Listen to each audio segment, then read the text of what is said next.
आज आपण या व्हिडिओमध्ये अत्यंत प्रभावी आणि अगदी सोपा असा उपाय बघणार आहोत, जो उपाय कोणीही करू शकतं. महिला पुरुष कोणीही हा उपाय करू शकतात. बघा, चैत्र पौर्णिमेच्या दिवशी हा उपाय करायचा आहे. चैत्र पौर्णिमा या दिवशी हनुमान जयंती देखील येते. प्रत्येक हिंदू महिन्याच्या शेवटी साजरी होणारी पौर्णिमा 2026मध्ये 2 एप्रिल रोजी येत आहे. बघा, हा सण भगवान विष्णू आणि देवी लक्ष्मी यांना समर्पित आहे. या दिवशी पवित्र नदीत स्नान करण्याला, दान करण्याला आणि विशेष प्रार्थना करण्याला विशेष महत्त्व आहे.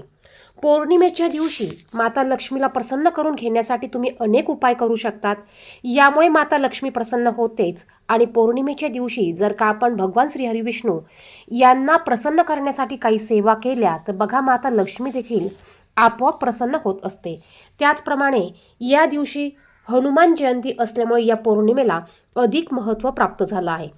चैत्र पौर्णिमा ही सर्वात मोठी पौर्णिमा मानली जाते, आणि म्हणूनच आपण या दिवशी अगदी छोटे छोटे उपाय करून घरातील वातावरण सकारात्मक करू शकतो, पॉझिटिव्ह करू शकतो.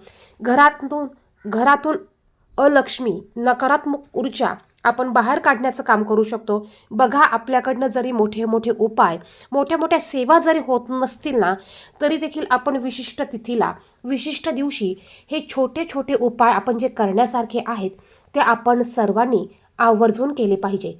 नाही करण्यापेक्षा काहीतरी आपण करत आहो ना, हे खूप महत्त्वाचं असतं. आणि कुठले पण उपाय जर का तुम्ही पॉझिटिव्ह विचार ठेवून, चांगले विचार ठेवून, श्रद्धा ठेवून, भावना ठेवून जर का केले ना, तर बघा, त्याचं देखील फळ आपल्याला 100% मिळत असतं. आपण जे पण काही उपाय, जे पण काही सेवा करत असतो ना, याचं फळ आपल्याला कुठे ना कुठे हे मिळत असतं. उपाय काय करायचा आहे, कसा करायचा आहे, याविषयीची माहिती आपण डिटेल्समध्ये अगदी थोडक्यात पाहणार आहोतच. त्यापूर्वी तुम्ही जर का चॅनेलवर नवीन असाल तर अशीच माहितीची व्हिडिओ बघण्यासाठी चॅनेलला सबस्क्राईब करून बाजूच्या बेल आयकॉनला प्रेस करा, आणि कमेंट बॉक्समध्ये श्री स्वामी समर्थ, श्री महालक्ष्मी नमः महा नक्की लिहा. बघा, पौर्णिमा तिथी, चैत्र पौर्णिमा तिथी ही 1 एप्रिल रोजी सकाळी 7:06 सुरू होईल आणि दुसऱ्या दिवशी 2 एप्रिल रोजी सकाळी 7:41 संपेल. त्यामुळे चैत्र पौर्णिमा 2 एप्रिल रोजी साजरी केली जाईल. या दिवशी चंद्रोदय सायंकाळी 7:02 होणार आहे. या दिवशी बघा, ब्रह्ममुहूर्त हा पहाटे 4:38 पासून ते पहाटे 5:24 असणार आहे. या दिवशी आपल्याला सकाळी लवकर उठायचं आहे. सर्वांनीच या दिवशी लवकर उठायचं आहे. त्याचप्रमाणे आपल्याला शक्य झाल्यास आपण सकाळी लवकर उठून अंघोळ करायची आहे.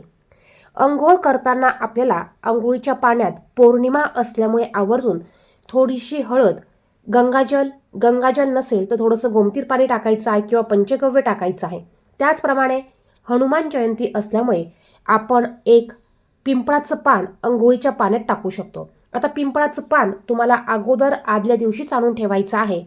ह्या गोष्टी टाकून आपल्याला या दिवशी आवर्जून अंघोळ करायची आहे, आणि सर्वांनीच ह्या गोष्टी अंघोळीच्या पाण्यात टाकायच्या आहे. त्यानंतर पौर्णिमा असल्यामुळे आवर्जून उंबरठ्यावर हळदीचं लेपन करा. हळदीचं लेपन करण्यासाठी एका वाटीत 1 चमचाभर, मोठा चमचाभर हळद घ्या.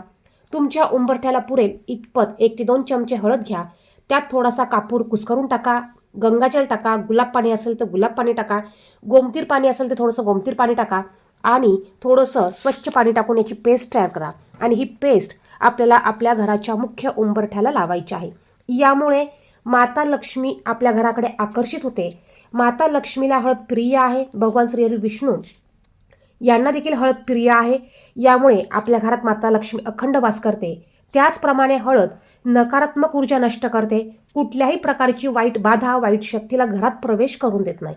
म्हणून विशिष्ट तिथीला हळदीचं लेपन आपण आवर्जून करायचं आहे. त्याचप्रमाणे बघा, आंब्याच्या पानांना देखील अतिशय महत्त्व आहे. आंब्याचे पानं, आंब्याच्या फांट्या, काड्या ह्या बघा हवन सामग्रीत वापरल्या जातात, शुभ कार्यात वापरल्या जातात. त्याचप्रमाणे प्रत्येक ठिकाणी शुभ कार्य करताना कलशाची स्थापना केली जाते. यामध्ये देखील आंब्याच्या पानांचा वापर केला जातो. शुभ तिथीला आपण आंब्याच्या पानांचा डहाळा देखील दरवाजाला, अंगणात किंवा आपल्या कंपाऊंडला लावत असतो, आणि त्यामुळेच आपल्याला या दिवशी आंब्याच्या पानांचा अत्यंत प्रभावी असा उपाय करायचा आहे. यासाठी तुम्ही 11 आंब्याची पानं आणायची आहे. देठासहित पानं आणा. पानं आणताना ती तुटलेली खराब झालेली पानं घेऊ नका. पानं आणल्यानंतर ती स्वच्छ धुवून घ्या. 11 पानं नाही मिळाली तर 9 पानं घ्या, 9 नाही मिळाली तर 7 पानं घ्या, परंतु आवर्जून 7, 11, 9 पानं तुम्हाला आणायची आहे.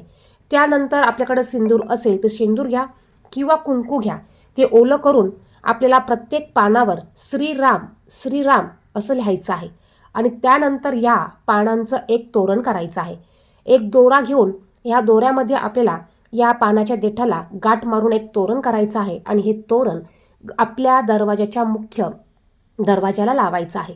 बघा, दरवाजा अगोदर दरवाजाची जी चौकट आहे ती अगोदर थोडंसं पाणी घ्या, त्यात थोडीशी हळद आणि गोमतीर टाकून चौकट दरवाजा स्वच्छ पुसून घ्या.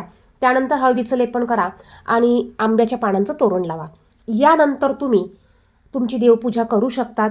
त्याचप्रमाणे आंब्याच्या पानाच्या तोरणामुळे घरात नकारात्मक ऊर्जा येत नाही, पॉझिटिव्ह ऊर्जा राहते. यामुळे देखील माता लक्ष्मी आकर्षित होते.